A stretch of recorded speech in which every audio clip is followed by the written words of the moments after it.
We have an absolutely heartbreaking story that came out a few days ago. General Motors announces plans to slash 14,700 jobs, about 15% of its U.S. workforce, and possibly close up to 5 domestic plants.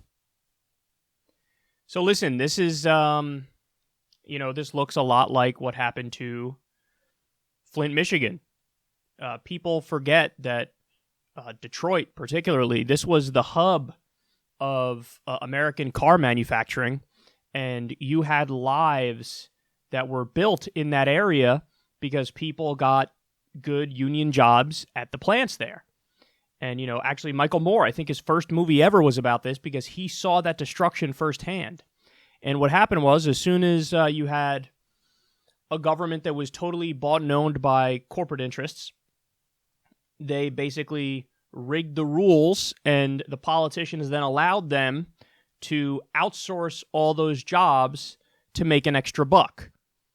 So this is the scourge, this is the crisis that we've been warning you about. This is neoliberalism and right-wing economics on steroids, where all of the trade deals are crafted to help the owner class, and they screw over working people.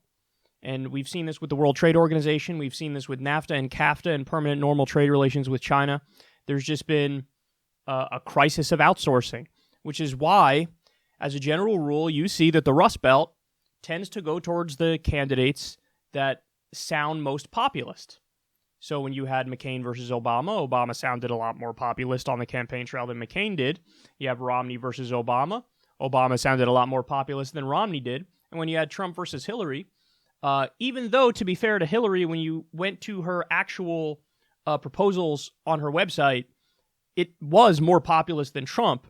But I would argue that on the campaign trail, Donald Trump spoke more about TPP and NAFTA and how he's going to keep your job here, and the forgotten man and woman will never be forgotten again. And Hillary was, throwing out all the platitudes and cliches that we mock here on a regular basis.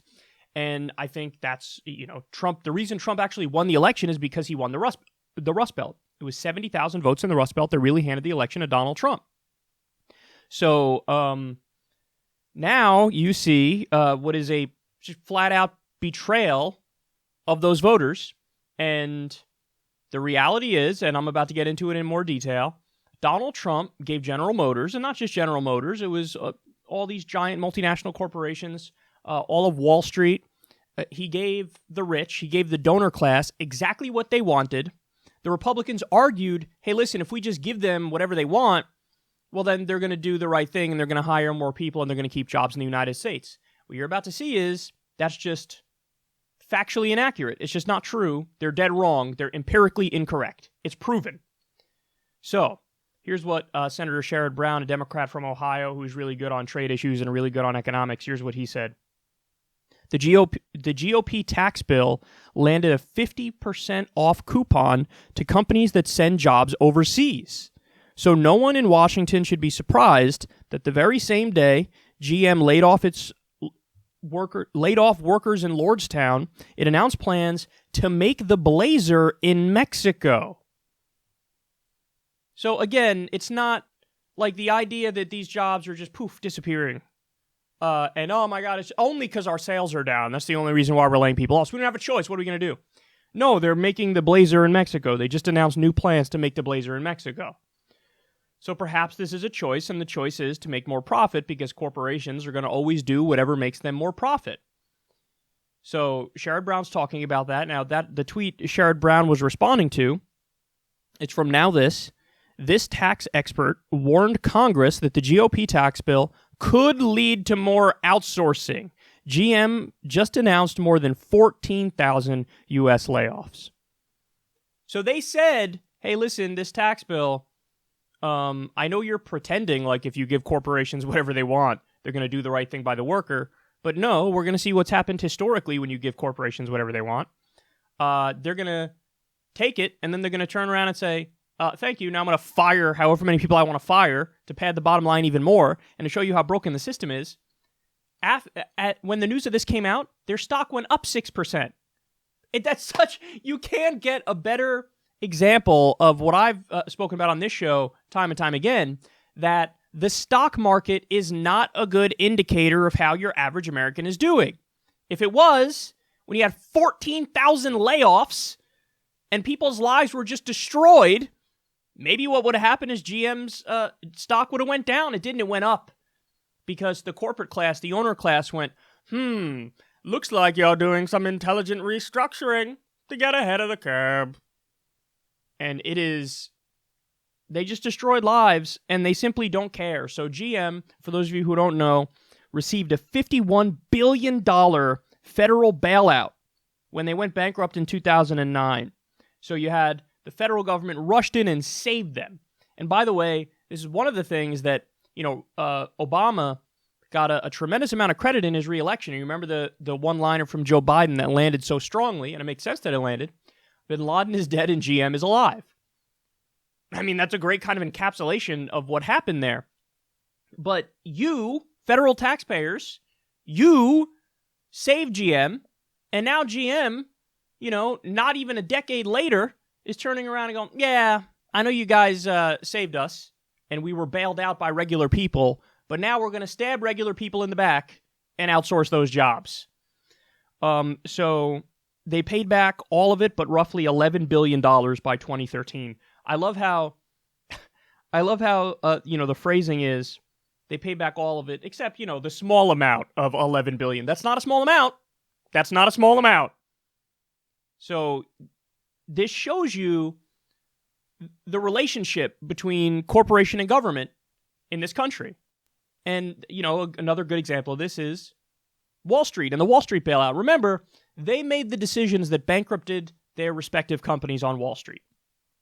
And then at the same time, they came to the federal government, the U.S. taxpayer, hat in hand, and said, please bail us out or else the entire system will collapse and it'll be terrible and nobody will know what to do and your head will, fall off and you'll be shitting blood. And they try to make it seem like doomsday scenario. You guys have to bail us out. And then we did bail them out. And then what happened? They turned around and paid bonuses to the same assholes and the same idiots that just bankrupted their companies. And they had the nerve to make the argument publicly, oh, we had to pay them bonuses because we had to retain the talent. Retain the talent. They just bankrupted these companies. And now not only are you not firing them, you're keeping them on and you're giving them bonuses, and it's bonuses with taxpayer money?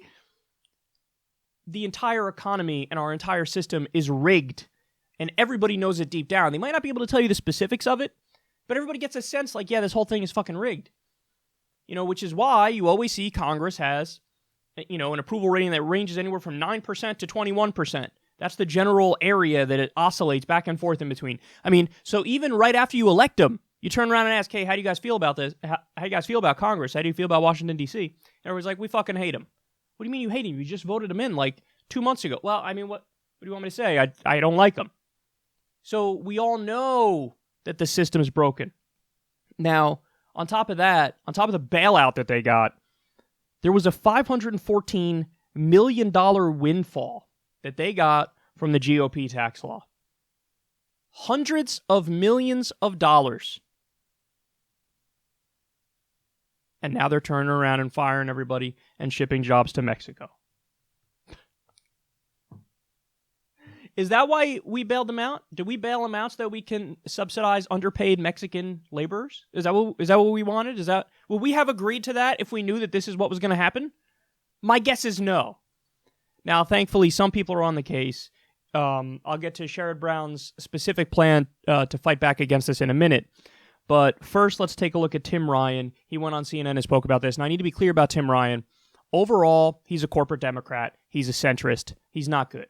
I just want to be clear about that. But since he's a Democrat and since he's from Ohio and he represents this area, now all of a sudden you'll see he'll come out and he will sound like a hardcore social democrat who's fighting for the people. Take a look. Out front now, Democratic Congressman Tim Ryan, who represents the Ohio district where a General Motors plant is scheduled to close amidst these mass layoffs announced today. Congressman, I appreciate your time.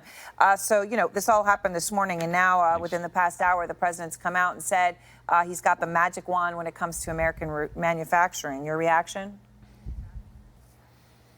Well, it's insulting to the almost 2,000 workers in our factory locally and almost 15,000 workers in Michigan and Ohio, not to mention the 4 to 5 times spinoff. So you're talking 50, 60,000 people, and the president says everything's fine, he's got the magic wand.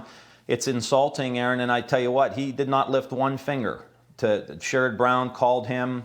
We sent the president letters to try to get him engaged in helping us figure out what the future of this facility is. He was sworn into office.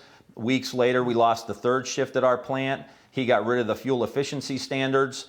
I warned him not to do that. It would hurt the small car industry. 2 weeks later, we lost the second shift, and now the plant is idle.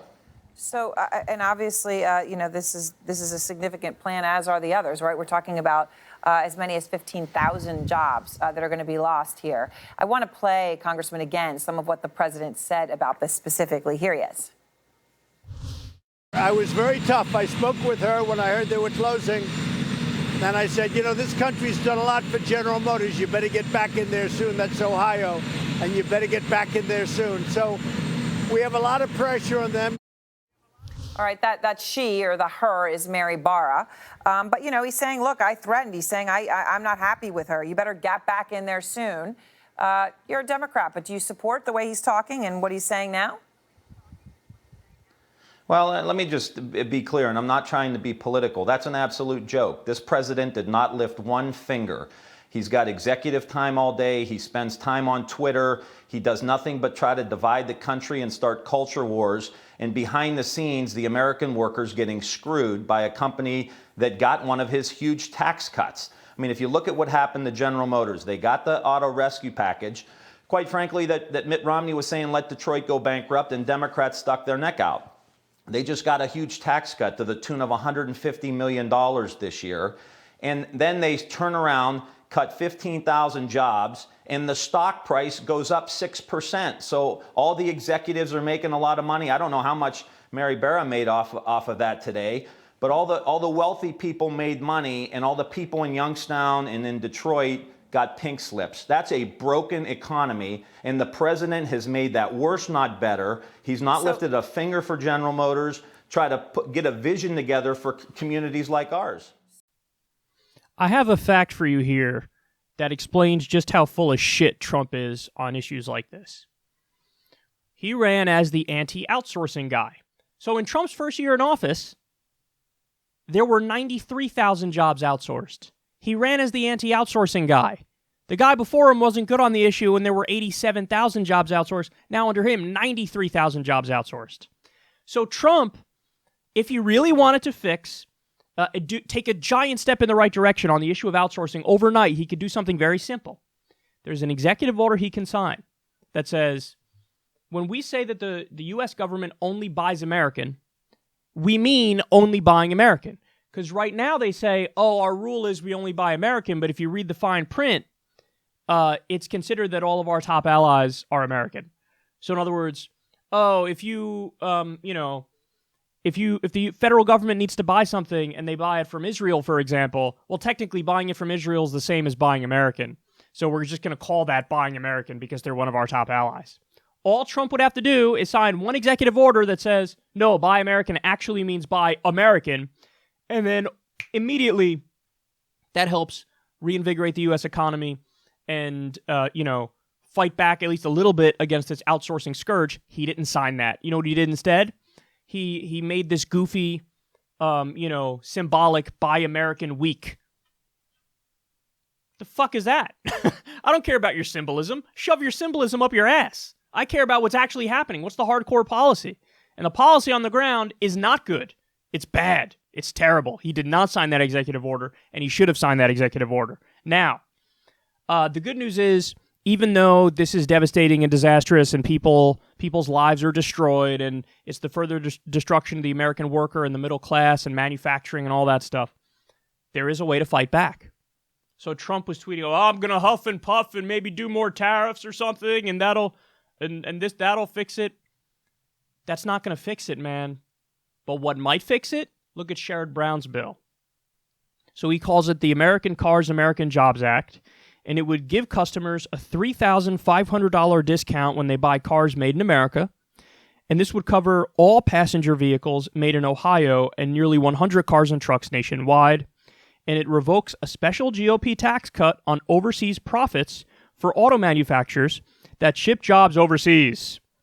Quote, there are two simple parts. Customers who buy cars made in America get a discount, and corporations that send jobs overseas lose a special tax break, Brown said. We shouldn't be handing out 50% off coupons to companies that send jobs overseas. That's simple, that's straightforward, and that would absolutely help. That absolutely would help. Listen, these policies, it's not like these policies that are pro-owner class and anti-worker. It's not like they're set in stone in the sense that it's like physical laws of nature where it's inevitable that we have shitty trade deals. No, these were choices. These were choices made by the elites. That's what it is. It's the establishment buying the government and getting exactly what they want. But it doesn't have to be like this. We can have policy that's good for the American worker. Your government is bought and owned. It's bought and owned. And Donald Trump is making it worse. He ran as the anti-elitist guy, anti-establishment guy, and he's doing the bidding of the establishment. And then every now and then he has some empty, hollow words where, I don't like this. I don't like that you're shutting the plant. It's so sad. Even though my tax bill incentivized them to do it, and every tax expert said that. I don't like that you're outsourcing. Well, sign on to Sherrod Brown's bill. That would help fix it. Close all the loopholes. Say, we'll make it more expensive for you to hide your money overseas, and also we'll make it more expensive for you to outsource. That's what I'm going to do. Why not? Sign on to Sherrod Brown's bill right now. Again, this is classic bullshit from Trump. I want lower pharma drugs. I want lower pharma drugs. Okay, Ro Khanna and Bernie Sanders just proposed a bill that gives us exactly that. You want to sign on to it? Crickets. Nothing. You said you wanted it. Now here's any. Are you going to do it? Crickets. Nothing. Oh, you really want to fight back against outsourcing? Sherrod Brown has a wonderful bill to do exactly that. You want to sign on to it? Crickets. Nothing. It's heartbreaking, man. Listen, lives were just destroyed. Lives were just destroyed. And you know how they have all those, rundown factories, abandoned houses in Detroit? With our government and how corrupt it is right now, the entire Rust Belt at some point will look like that. It doesn't have to look like that. We have a choice. We can change it.